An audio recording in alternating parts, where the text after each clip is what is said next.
Lawmakers tonight considering a change to how tipped workers are taxed, a proposal that supporters say could leave more money in the pockets of those employees.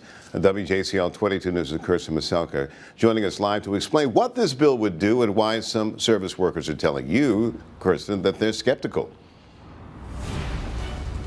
Greg, tips can make a big difference for those in the service industry. Now, under a new bill being considered by Georgia lawmakers, how those tips are taxed could soon change. So I spoke with some servers here in Savannah at restaurants like Sunday Sunday about what they think about this bill.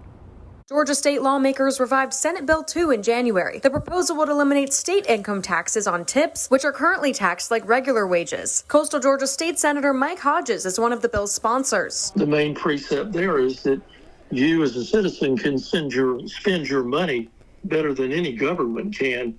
So what we're trying to do is make things more affordable by allowing Georgia State taxpayers to hold on to more of their money. Hodges says the proposal mirrors recent federal efforts, including provisions highlighted in President Trump's Big Beautiful Bill, aimed at excluding tips from income taxes. It was a bill to mirror what President Trump was promising in his tax projections. He was promising a federal income tax bill that would exclude tips on. For many in Savannah's hospitality industry, tips make up a large portion of take-home pay. But some service workers say the change may not have the impact supporters expect. Jennifer Sakaras is a bartender at the Sunday Sunday restaurant in Savannah. Her initial reaction to the bill? Overall, probably not a very positive one. The idea that we would do no taxes on tips at all,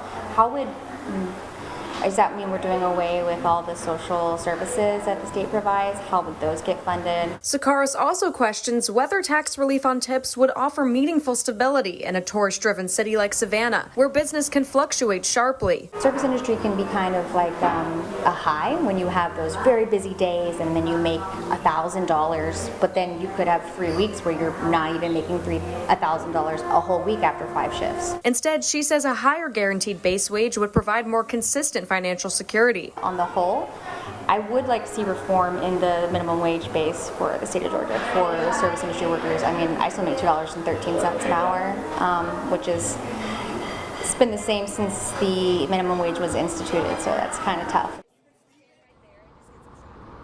No hearing date has been set yet in the 2026 session for this bill, but Senator Hodges says he expects the Finance Committee to review it soon. Greg?